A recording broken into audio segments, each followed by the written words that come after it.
de Deus, confirme a nossa oração. Que a nossa vida, diga, que a nossa vida no altar de Deus, confirme a nossa oração. Que a nossa vida, Senhor, confirme a nossa oração.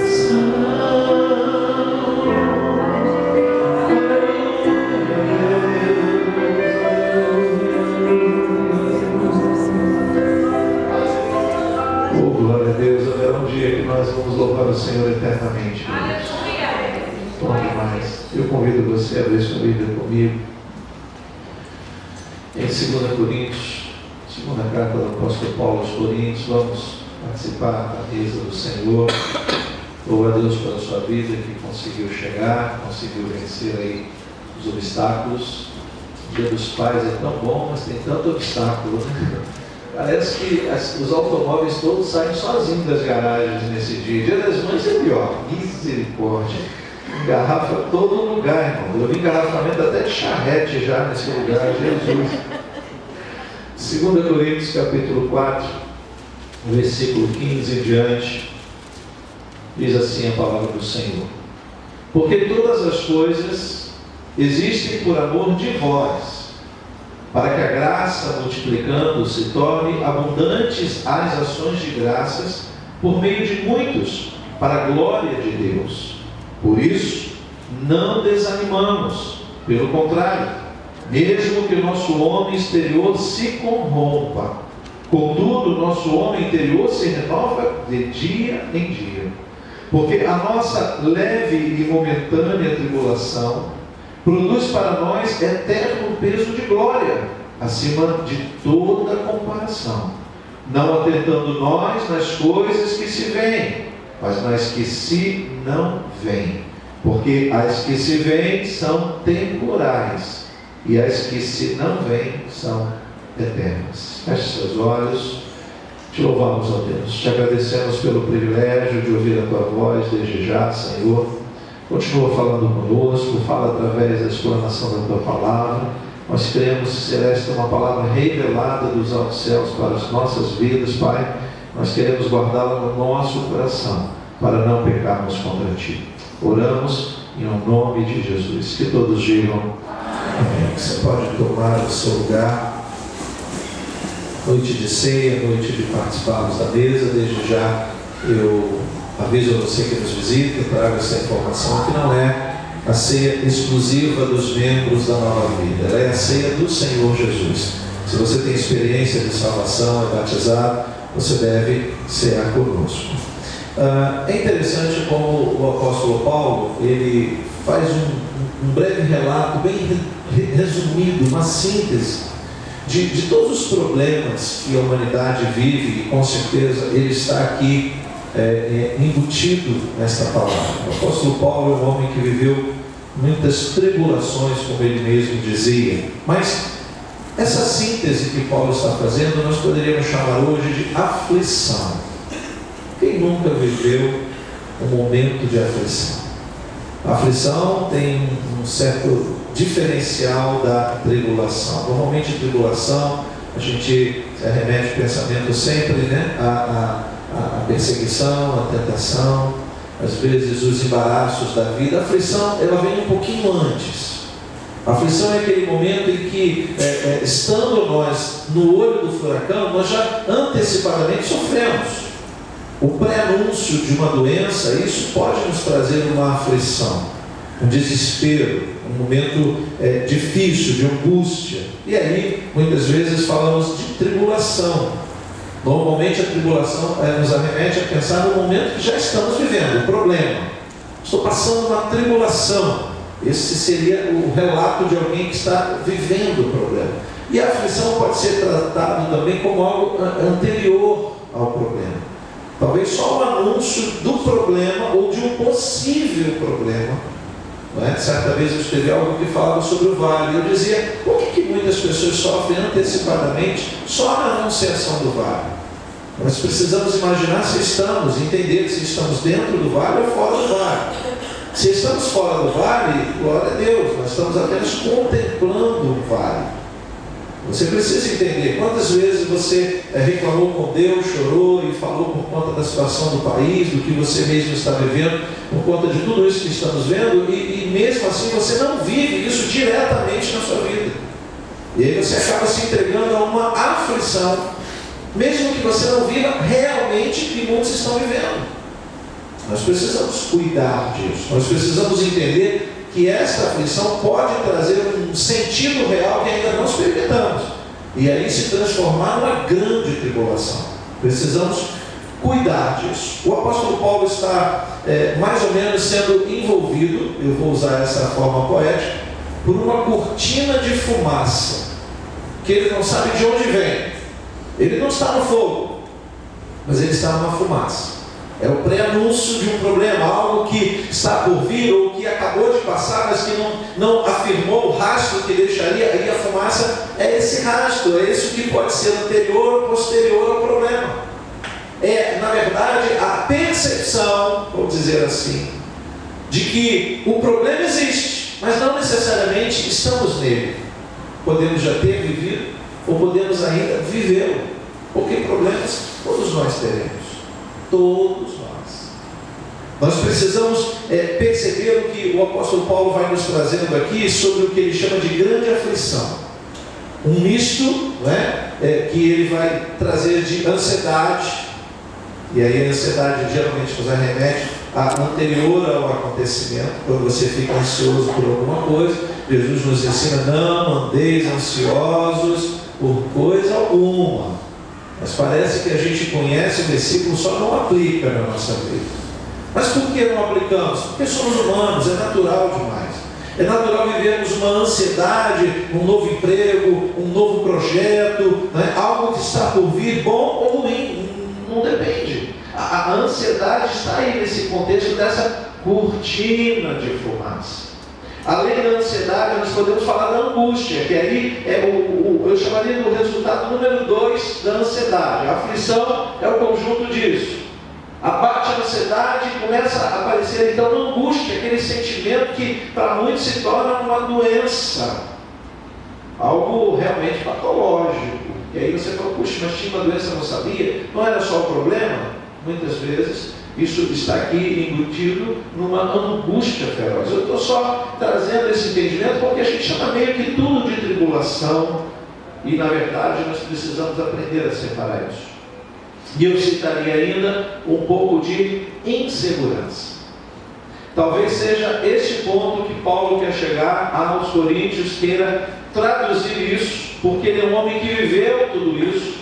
Possivelmente estava vivendo isso, porque é muito interessante nós percebemos um homem vivido. Ele não está falando do que ele acha, do que ele entende mais ou menos. Não, ele está falando daquilo que ele viveu, queridos. E ele está tentando dizer aos Coríntios e a nós nessa noite, de que as aflições, o que ele quer dizer? As aflições causam um efeito devastador onde? Em primeiro lugar, na nossa alma. Precisamos cuidar da nossa alma. O conselho de Paulo não está aqui voltado por uma preocupação no corpo físico daqueles irmãos em Cristo, sabendo que essas aflições, tribulações, angústias, ansiedades, muitas vezes acarretam em problemas externos na nossa vida. Eu não sei como é que você vê isso, mas quando eu estou demasiadamente preocupado com alguma situação, é natural eu ficar com algumas aftas. Você já experimentou isso? É tão ruim. Então, meu Deus, será que eu estou com alguma acidez? Não, é nervosismo. Tem pessoas que começam a ranger os dentes, fazer assim com as mãos. Tinha um amigo no trabalho, um gerente, que ele sabia disso. E ele era engraçado demais, grandão, assim, um senhor, bastante idade, e ele andava meio saltitante. E quando ele fazia assim com a mão, eu sabia que ele estava preocupado com algum problema na empresa. E aí tinha dois comportamentos. Um era mais cômodo que o outro. Ele fazia assim com as mãos e a gente já sabia que vinha bomba. E aí quando ele entrava na sala, ele dizia: perigo, perigo, perigo. Parecia um louco, irmãos, mas a gente já sabia que ele estava demasiadamente preocupado. Era uma reação. Tem pessoas que eu não sei se você já conversou com pessoas nervosas, elas começam a rir. Eu já sentei com o irmão no gabinete, estou dando uma bronca e ele está rindo. Eu falei, não, você está rindo de mim? Não, pastor. Quando eu fico nervoso, eu começo a rir. Eu falei, então, calma, esquece a bronca. Toma um pouquinho d'água. Você quer com gás ou sem gás? Ele, sem gás, senão eu vou explodir. De tão nervoso que ele estava. E ele começava a rir. São reações que a gente percebe às vezes no nosso corpo, mas não percebemos claramente na nossa alma. E aí Paulo está tentando, nos traduzir isso, medo, pavor, preocupação, inconstância, muitas vezes acarreta dor. Você não sabe onde está doendo, mas está doendo em todo lugar. A solidão, olha aí, você pode ter 1000 amigos, mas 1 milhão de amigos no seu celular. Mas quando você está vendo, você desliga o celular, você quer ficar sozinho, você não quer falar com ninguém. Isso tudo, queridos, assim, para a gente entender um pouquinho, há momentos na nossa vida que as aflições farão parte. E o que Paulo, na verdade, está tentando nos dizer? Que existe aí um real efeito dessas aflições e que Deus quer sempre nos apontar. Deus quer sempre no cuidado que Ele tem, um dia especial, o dia dos pais. A gente já fala isso constantemente, todos os anos. Nosso Deus, nosso Pai, honramos a Ele, mas Ele quer ter uma relação mais próxima para poder nos alertar. Dizer, olha, eu estou vendo, a sua alma está com um sintoma, você não vê, mas eu vejo. Vamos cuidar disso, vamos abrir mão um pouquinho. Vamos entender o porquê da aflição. E aí eu vou somatizar tudo isso que falamos para dizer apenas aflição. Nós temos vários exemplos na Bíblia que falam sobre homens e mulheres que viveram aflições nos seus dias. Mas tem um que eu separei hoje, que é um homem chamado Jó. Gostaria que você fosse comigo lá no livro de Jó, fácil achar aí, pertinho de Salmos. Antes de Salmos você acha Jó, capítulo 5. Ele é um exemplo bem coerente de alguém que sabe o que é viver uma aflição. Porque a aflição de Jó já está embutido aqui todo tipo de problema, de tribulação, de angústia, de incerteza, de insegurança. Você conhece a história desse homem? Ele é citado na Bíblia como um homem que não fez por merecer aquilo tudo. É uma história muito complexa para alguns. Por que Deus permitiu tudo isso? Questionamentos que nós fazemos sobre a nossa vida e também sobre a vida de Jó. No capítulo 5, versículo 6, porque a aflição não vem do pó, e não é da terra que brota o enfado, mas o homem nasce para o enfado, como as faíscas das brasas voam para cima. Queridos, inicialmente, esse envolvimento da aflição de Jó é trazido por um amigo chamado Elifaz, que está do lado de fora do problema de Jó. Então nós podemos imaginar que Elifaz está tentando consolar o amigo. Calma, amigo, isso aí não é da terra, não é algo que você comeu, isso faz parte. O homem nasceu para o enfado, é natural que você viva. Sabe aquela tentativa de consolo que nunca consola? Amigos que tentam trazer palavras que naquele momento não vão somar. Não estou falando mal do amigo Elifaz, só estou dizendo que nesse momento a aflição de Jó é tão grande que não são essas palavras que vão esclarecer o porquê dele estar passando aquele momento, porquê dele estar sofrendo tanto. Elifaz não tem uma palavra direta da parte de Deus para consolá-lo. Ele não está tendo uma revelação, ele não está profetizando, ele não está acalmando na unção, ele está dizendo o que ele pensa. E é muito comum recebermos palavras de pessoas que querem nos ajudar, sabendo que você está vivendo um momento de aflição, mas são palavras que vão entrar para um ouvido e sair para o outro, que não tocaram profundamente, porque são humanas, não são divinas, não estão dotadas de unção para tranquilizar, porque quando há unção na palavra, no aconselhamento, ok? Muitas vezes na exortação, quando há unção, isso acalma, isso traz paz, por mais que não hajam respostas, pelo menos a gente se acalma um pouco para tentar compreender mais para frente. Então, nesse primeiro momento, a aflição de Jó é vista por esse amigo Elifaz. Depois, nós vamos ver ele vivendo um momento de aflição e a sua própria alma, olha aí, já num outro estágio, a sua própria alma falando com ele. Capítulo 30 de Jó, mais à frente um pouquinho, versículo 16 em diante. É um momento de quase inexistência. É como se Jó tivesse ouvido a sua alma dizendo: melhor desistir, hein? Se tiver algum poço, mergulha, tem que ser sem fundo, não volta mais não. Você não tem respostas para isso. O que eu estou vivendo não tem respostas. É a briga interna nossa, né? Jó capítulo 30, versículo 16.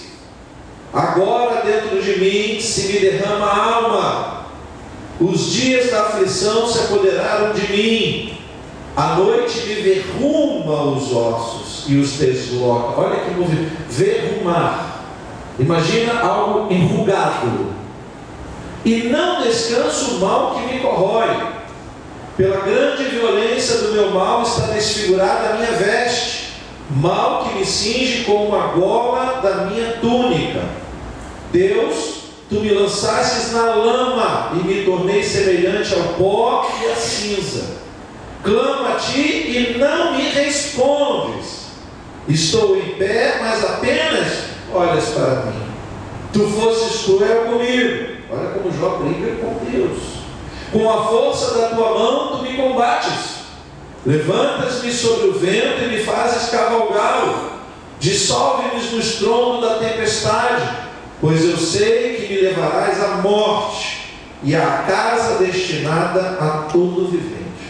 É como se Jó dissesse do seu eu, da sua alma: por que Deus não me mata logo? Eu já sei que vou morrer mesmo. Eu perdi tudo que tinha, perdi esperança, perdi família, perdi bens, perdi saúde. A minha esposa está mandando amaldiçoar a Deus, ainda não fiz isso. Mas Senhor, o que me falta? Eu clamo, tu não me ouves. Ou pelo menos, se ouves, não responde. Porque o silêncio de Deus é cruel. Quem já experimentou falar com alguém e esse alguém não corresponder, dói demais.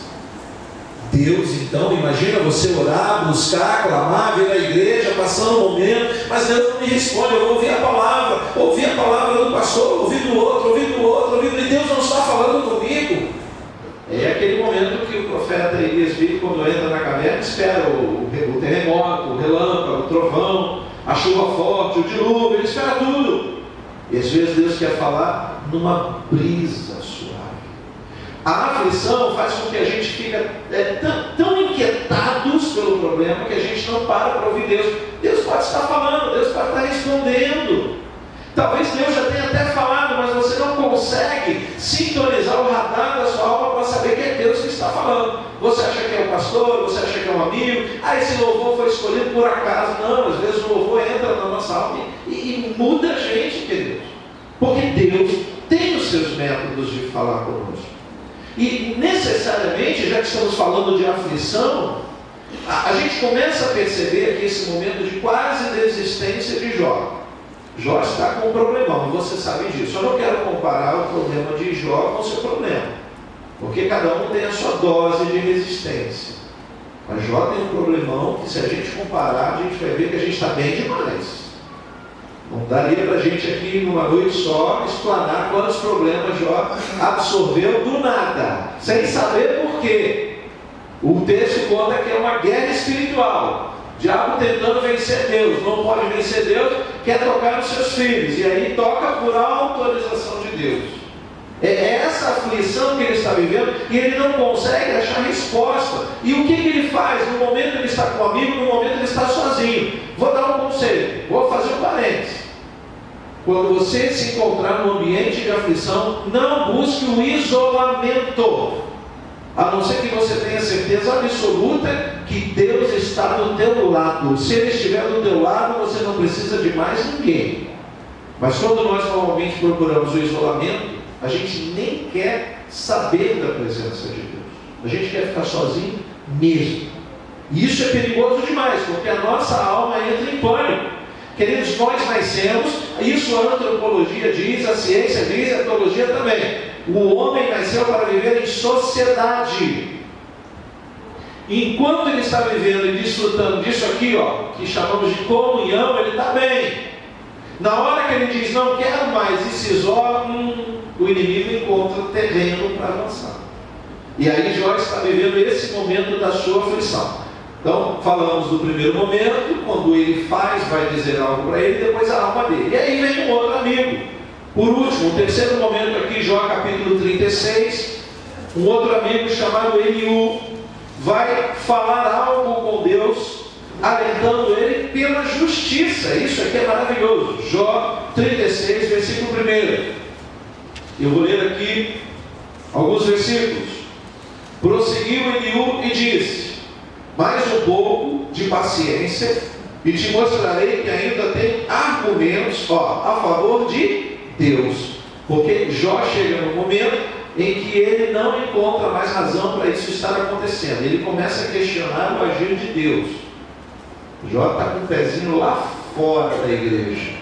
Ele pode até estar com o corpo na igreja, mas o coração está tão frio que o pé dele está mais do lado de lá do que do lado de cá. É o que chamam de crente girafa. Está no alto, não está necessariamente no céu a cabeça, mas está no alto, está flutuando. Se não fosse o pescoço, sairia voando por aí. O corpo está aqui, mas a cabeça está longe. Ai, está no céu, não sei. Versículo 3. De longe trarei o meu conhecimento e ao meu Criador atribuirei a justiça. Porque, na verdade, as minhas palavras não são falsas. Contigo está quem é senhor do assunto. Parece-me que ele já viveu uma circunstância com Deus e agora ele está falando por causa própria, conhecimento próprio de causa. Então, o que na verdade ele está dizendo? Eu vou defender Deus. Isso aí, queridos, é confrontar o amigo. E eu já disse aqui várias vezes que o verdadeiro amigo é quem confronta o outro amigo.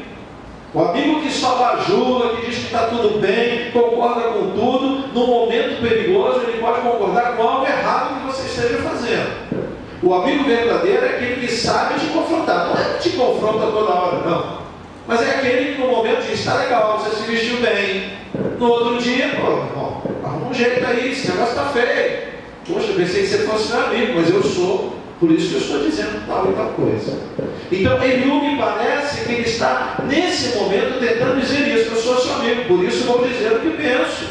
O que, na verdade, eu entendo. Ele diz no final do verso 4, versículo 4, contigo está quem é senhor do assunto. E aí ele vai dizer, esse Deus é muito grande, contudo, a ninguém despreza. É grande na força da sua compreensão. Não poupa a vida ao perverso, mas faz justiça aos aflitos. Dos justos não tira os olhos. Antes, com os reis, no trono os assenta para sempre e são exaltados. Se estão presos em grilhões e amarrados com cordas de aflição, ele lhes faz ver as suas obras, as suas transgressões, e que se houveram com soberba. Abre-lhes também os ouvidos para a instrução, e manda-lhes que se convertam da iniquidade. Percebe que ele está dizendo, Jó, mesmo que você encontre erros teus, falhas tuas, você foi tido como justo, porque senão Deus teria te matado também. Perceba que Deus agora tem a oportunidade de revelar. Se há alguma transgressão sua, Deus vai falar, mas você tem que ter paciência para ouvir. E aí está uma grande característica do momento de aflição, quando estamos relacionados com Deus, tendo um relacionamento de amizade com Deus. Passamos a aflição, mas Deus está nos fazendo aprender na aflição. Por isso a aflição faz parte da nossa vida. E aí há aqui um caráter pedagógico do sofrimento. O que Eliú está tentando dizer? Deus sabe o que está fazendo, Jó. Você vai duvidar de Deus agora? Quer dizer que quando você recebeu todas as bênçãos, Deus era bom. E agora que o Senhor te permite passar esses sofrimentos, Deus não é bom? Dava para Eliú compor aquela canção que Deus é bom, o tempo todo Deus é bom, se Ele cura é bom, se não cura é bom também. Dava para compor já naquela época, né? Versículo 8. Se estão presos em grilhões, olha aí, amarrados com cordas de aflição, ele lhes faz ver as suas obras, as suas transgressões, e que se houveram com soberba. Abre-lhes também os ouvidos para a instrução, e manda-lhes que se convertam da iniquidade. Se o ouvirem e o servirem, acabarão seus dias em felicidade, e os seus anos em delícias. E exatamente isso vai acontecer no final da história de Jó. Mas o amigo tem que confrontar. Versículo 12. Porém, olha aí, esse porém na Bíblia tem uma lacuna, irmãos. Se não ouvirem, serão traspassados pela lança e morrerão na sua cegueira. Veja como ele diz que Jó está cego. Você não consegue enxergar que Deus está agindo, que Deus está no controle, que Deus nunca perdeu o controle de nenhuma situação, principalmente quando os seus filhos confiam a Ele a situação da vida, porque parece que a gente às vezes fica cego. Também de tanta coisa ruim que a gente vê nesse mundo, nossa visão ficou ofuscada. A gente não acredita em mais ninguém. Não acredita em mais ninguém, queridos. Eu estava assistindo pela TV a reportagem dos policiais que conseguiram recuperar a van com 2 crianças, aqui no Rio de Janeiro. Eles foram ovacionados, elogiados. Sinceramente, parabéns, mas não fizeram mais do que a obrigação. E a população aplaudiu por quê? Porque normalmente ela vai. Não deveria, porque são autoridades. Perdeu o temor também. A inversão de valores faz com que no final aquilo que seria natural passou a ser que bom que eles não atiraram em ninguém. Mas tem hora que tem que atirar mesmo, irmão. Vou defender os policiais. Eu não sou policial, não. Primeiro tem que esperar tomar um tiro para depois atirar? Estamos numa guerra, irmãos. É triste dizer isso. Muita gente inocente vai morrer mesmo. É triste, mas a guerra já está acontecendo. Não devemos temer só a guerra dos Estados Unidos com a Coreia. Nós devemos temer a guerra dos bons e dos maus aqui no nosso bairro, no nosso município. Devemos orar pela paz em Israel, diz o salmista. E onde é o nosso Israel, senão o lugar que Deus nos confiou? Israel é aqui, Israel é a tua casa. Israel é o lugar que você coloca a planta dos teus pés e deseja ser abençoado. Você pode dizer glória a Deus por isso. É esse Israel que estamos falando, da nossa terra. Não é só a questão escatológica, espiritual, de orar. Sim, vamos orar por todas as nações. De onde vem o cristianismo, a fonte lá, o judaísmo. Vamos orar pelos nossos irmãos. Mas nós temos que orar também pelo lugar que estamos vivendo, o nosso Israel. Vamos continuar lendo então, versículo 12, para a gente continuar aí. Porém, se não ouvirem, serão traspassados pela lança e morrerão na sua cegueira. Os ímpios de coração amontoam para si a ira, e agrilhoados por Deus, não clamam por socorro. Por que ele diz agrilhoados por Deus? Não conseguem entender, inculcados de tal maneira nesse relacionamento com Deus que sequer se lembram que precisa pedir socorro. Se ele crê e entende que Deus é todo poderoso, só Deus vai nos livrar de muitas situações.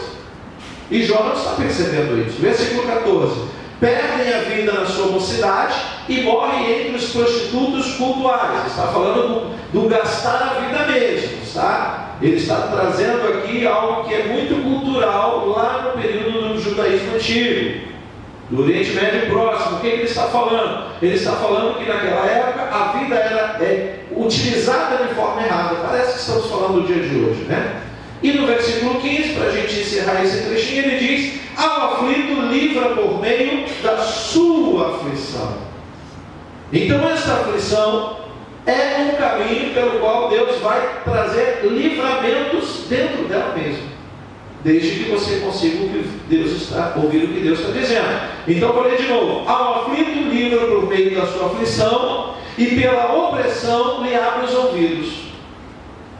Para aqui um pouquinho. Jó era surdo? Quase. Deus fala com Jó na bonança e começa a falar na tribulação. Só que na tribulação ele não ouve Deus. Então a tribulação aumenta, para na aflição, na pressão da aflição, ele conseguiu ouvir Deus. Não sei se você já experimentou voar, né, andar de avião, ou subir uma montanha íngreme, quem sobe aqui a Serra para Petrópolis, etc. Os ouvidos tampam. Só quando você começa a descer a serra que dá aquele tudo. Às vezes dói, né? Eu morro de dor de ouvido quando estou no avião. Já disseram, mastiga chiclete. Eu já mastiguei uns 4 chicletes de uma vez, mas não estou nada. Eu quase engoli, quase morri com um chiclete. Tanta dor de ouvido que eu sinto. Mas por quê? Porque ali há uma pressão diferente do que estamos acostumados.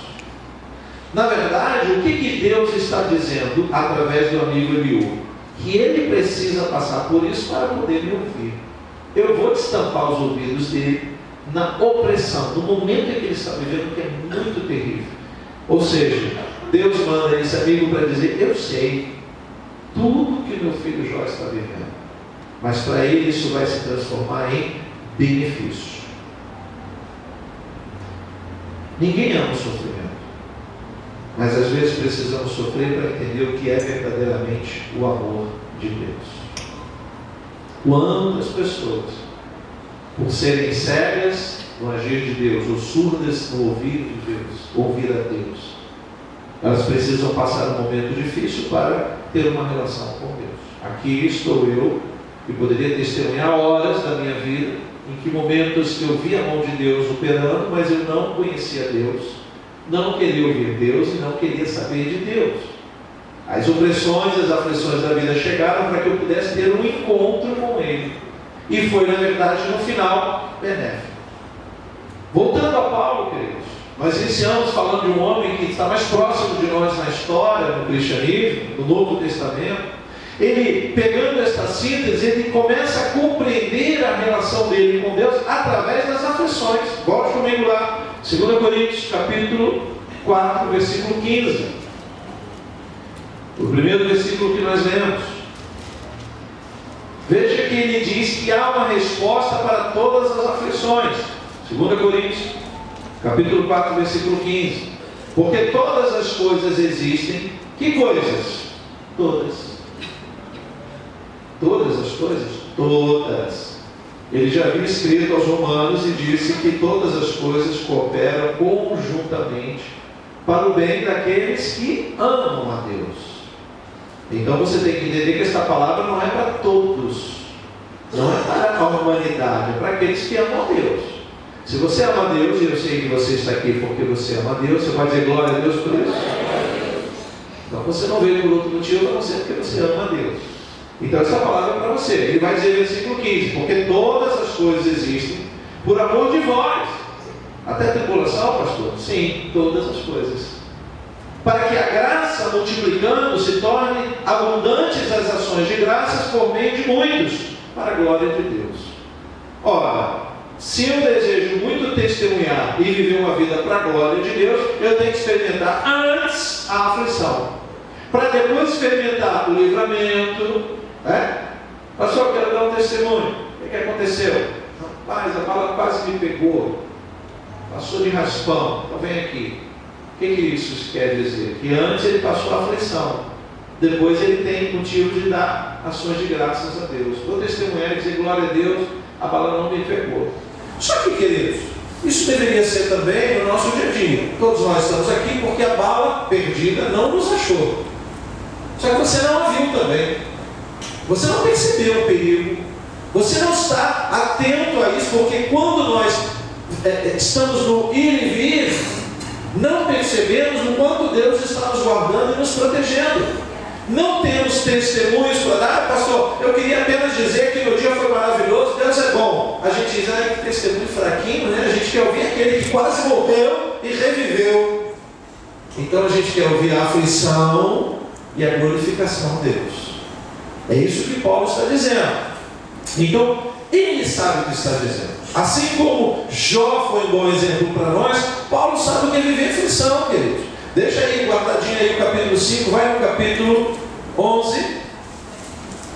2 Coríntios capítulo 11, versículo 24. É só um breve relato. Quando Paulo vai confirmando e dizendo, eu sei o que estou dizendo, hein? Vocês estão aí reclamando da vida? Olha o que ele diz no versículo 24. 5 vezes recebi dos judeus. Quem são os judeus? Os amigos que ele tinha no passado. Recebi dos judeus uma quarentena de açoites menos um. E aí o que seria essa quarentena de açoite?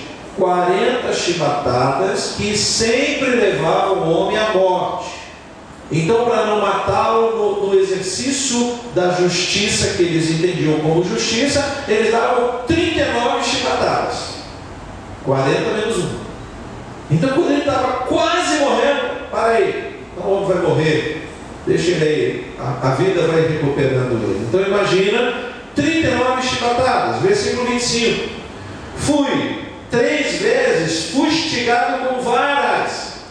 Normalmente faziam isso no translado do navio, colocavam em jaulas prisioneiros e alguém lá, sabe, de maldade, dizia: sai daí agora, ô valentão. 3 vezes, em 3 situações diferentes, fustigado com varas. Uma vez, apedrejado. Aqui está um grande livramento de morte, porque o apedrejamento dos judeus não era para machucar, era para matar. E aí a gente começa a entender a questão da morte de Cristo, morte de cruz. Não foi uma morte por conta da religião, ou por ele falar coisas contra a religião, porque uma condenação religiosa se daria através do apedrejamento. Se ele tivesse realmente errado diante da religião que ele servia, a culpa dele seria corrigida, atribuída através do apedrejamento, que eles chamavam de lapidação. Era, por que lapidação? Porque eles pegavam lápides. Não era pedrinha não, queridos. Era para matar, pedregulhos, paralelepípedos. Então eles chamavam de lapidação. Ele foi crucificado. Então não foi uma morte por conta da religião, foi uma morte política. Ele morreu entre ladrões e não religiosos. Percebe aí? Tem coisa aí nesse negócio, irmãos. A política, quando é elaborada pelos homens, dá nisso. Mata mesmo, manda matar. Está atrapalhando os nossos negócios. A primeira coisa que ele fez foi derrubar os mercadores. A gente ganhava dinheiro desse negócio, ele está abusando agora tem que matá-lo. Mas eles pensaram que matá-lo. Ele se entregou por nós. Você pode dizer glória a Deus por isso? Continua lendo comigo. Versículo 25. Fui 3 vezes fustigado com vara, uma vez apedrejado, em naufrágio 3 vezes, uma noite, um dia passei na voragem do mar, em jornadas muitas vezes, em perigos de rios, em perigos de salteadores, em perigos entre os patrícios. Quem são os patrícios? Aqueles que conviveram com ele, da mesma nacionalidade que ele, que quando ele chegava num país estranho, ele, finalmente encontrei um judeu. O judeu entregava a ele e tentava matá-lo. Os patrícios. Em perigos entre os gentios, natural. Em perigos na cidade, em perigos no deserto, em perigos no mar, em perigos entre falsos irmãos. Misericórdia, diga comigo, misericórdia, Senhor. Porque aqui não é só a questão do perigo, é a tristeza. Tristeza. E irmãos, não é, ele está falando de sangue, mas pode ser de sangue também. Eu não sei se você já teve um problema na sua família, que você diz: puxa, eu fiz tudo pelo meu irmão, pelo meu primo, e agora ele fez isso comigo. Faz parte, querido. Faz parte. Deus está no controle. Você pode dizer amém por isso?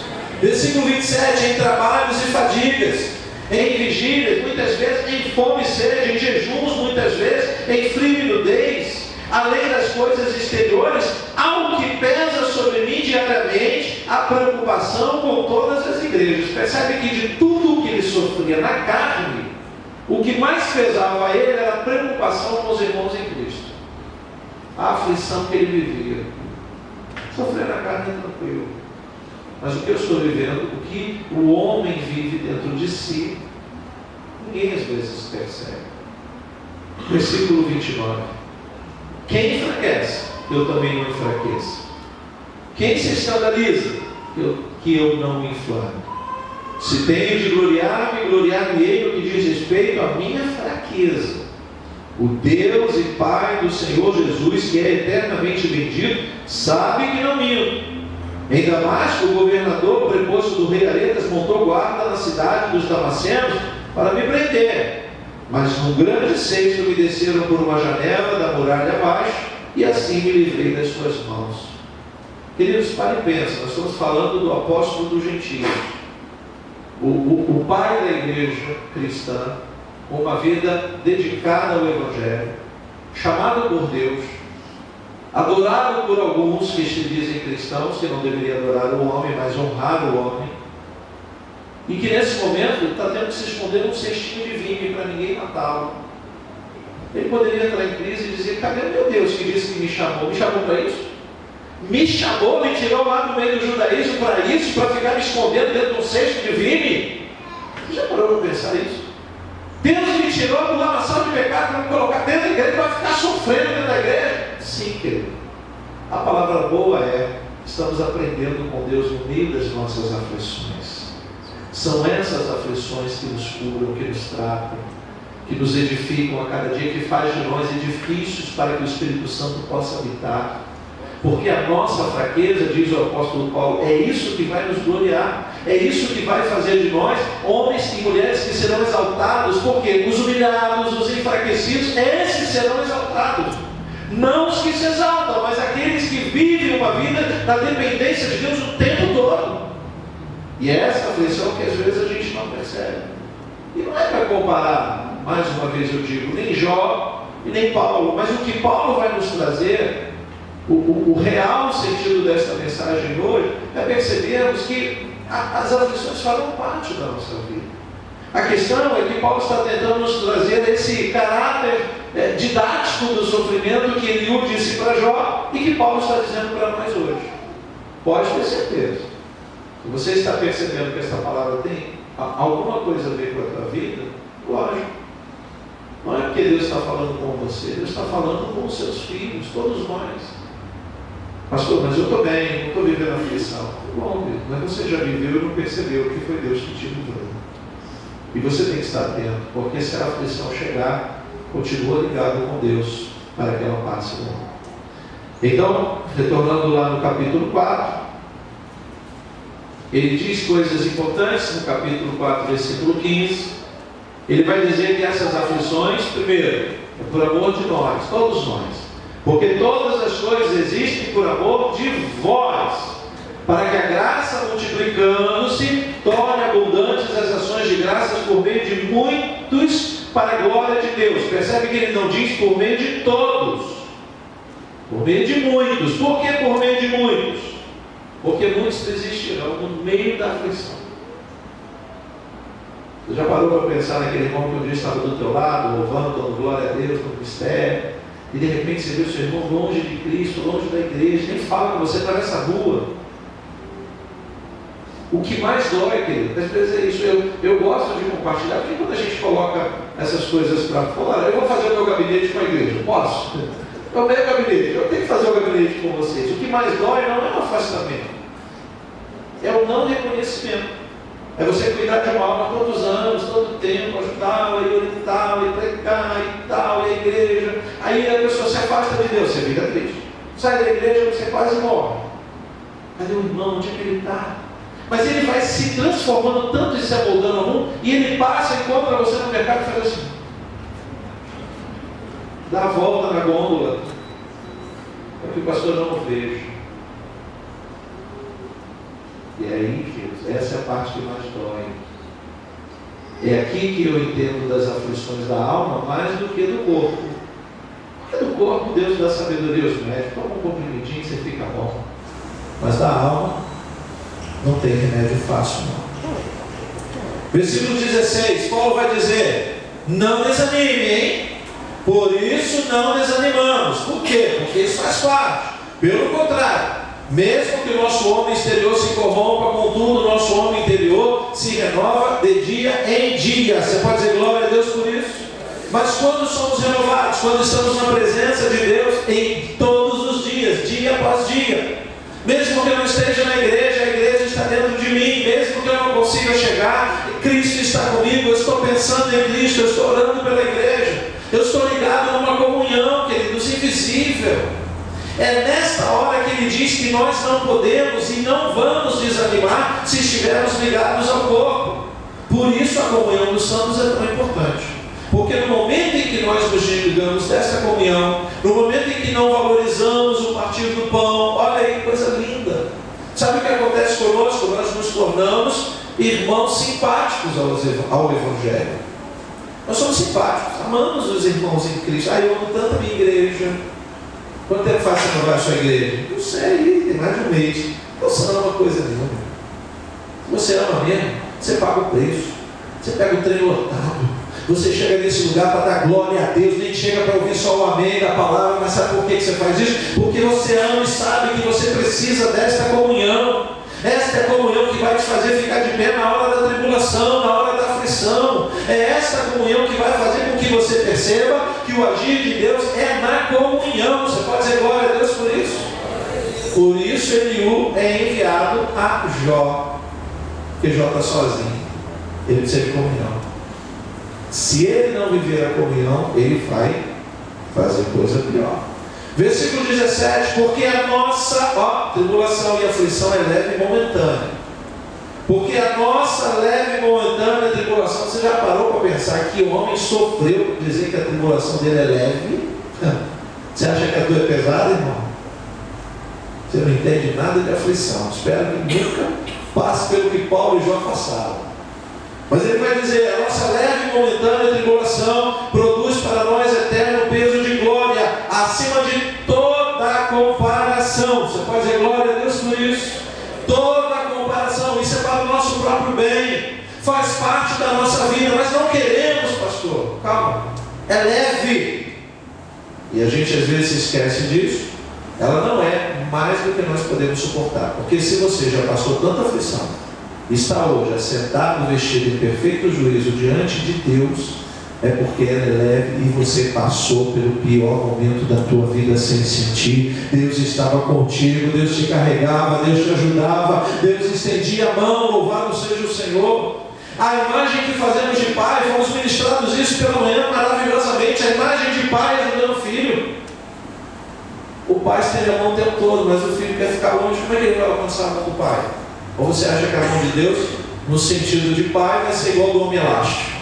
Você vai fazendo as suas andanças e quer que a mão de Deus te alcance? Não, querido, você tem que se reconciliar. Você tem que se aproximar do seu pai, filho pródigo, lembra? Deus vai mandar uma boa oferta para mim, ao invés de eu comer boca de porcos, Ele vai mandar uma quentinha para mim todo dia. Não é assim que funciona.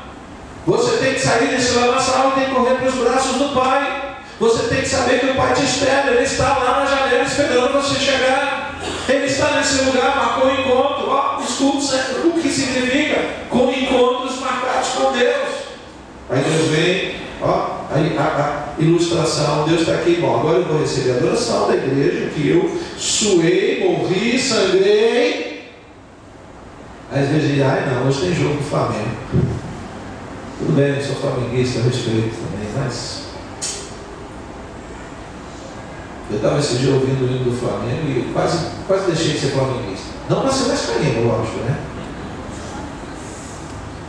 Eu teria um desgosto profundo se faltasse o Flamengo no mundo. Não chega a esse exagero. Eu gosto, mas eu teria um desgosto profundo se o amor de Deus não me alcançasse e as mãos dele não estivessem sobre mim. Deus é bom. Ainda bem que Deus tampa o ouvido quando ele toca. Porque senão o negócio ia ficar feio. O negócio ia ficar estreito. Tribulação momentânea, diz o apóstolo Paulo, ou seja, não é para sempre. Você crê nisso? O que você pode viver é passageiro. Fala para o seu irmão, é passageiro, fica tranquilo, você está vivendo luta? Calma.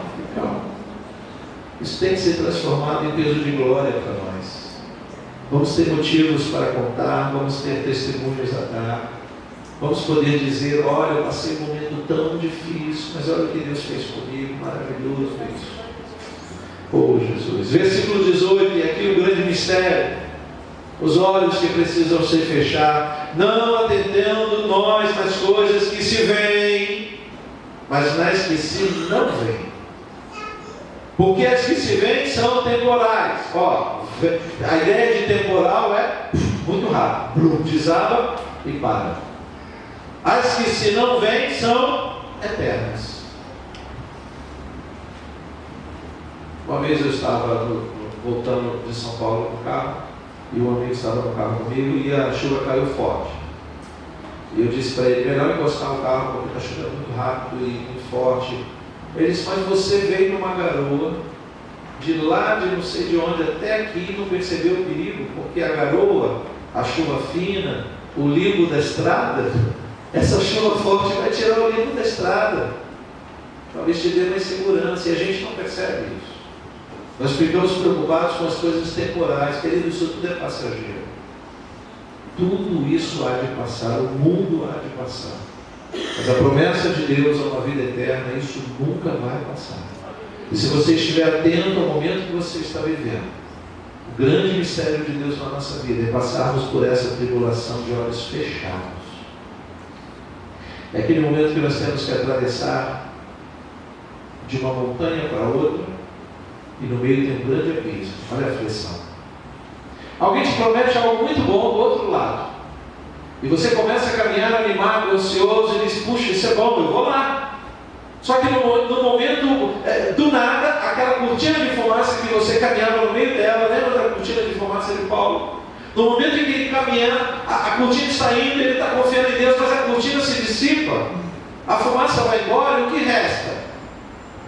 Uma lacuna enorme entre uma montanha e outra, um abismo perigosíssimo. E uma ponte bem estreitinha, feita de cordas e madeiras podres. E que Deus diz para você, aí está. E o homem começa a viver a sua aflição. Ele tem duas opções. Ou ele desiste e diz, isso não é para mim, vou voltar à minha segurança. Ou ele fecha os olhos e diz, o Senhor está comigo. O Senhor há de me ajudar. O Senhor nunca me abandonou e não vai ser agora que Ele vai me abandonar. Mas a gente só confia desse jeito quando nós fechamos os olhos, filhos. Quando nós sequer queremos segurar no corrimão, porque nem corrimão na ponte tem. E aí não precisa de nuvem. Porque às vezes a gente se sente eufóricos, animados, quando não vemos o real perigo da situação. Mas aquele que confia no Senhor, ele simplesmente não atenta para as coisas temporais, ele fecha os olhos e vai. Ele fecha os olhos e caminha, porque Deus está comigo. Deus está contigo? Amém. Queria encerrar lendo Provérbios, se você puder, fique de pé com a sua Bíblia em mãos. Provérbios capítulo 4.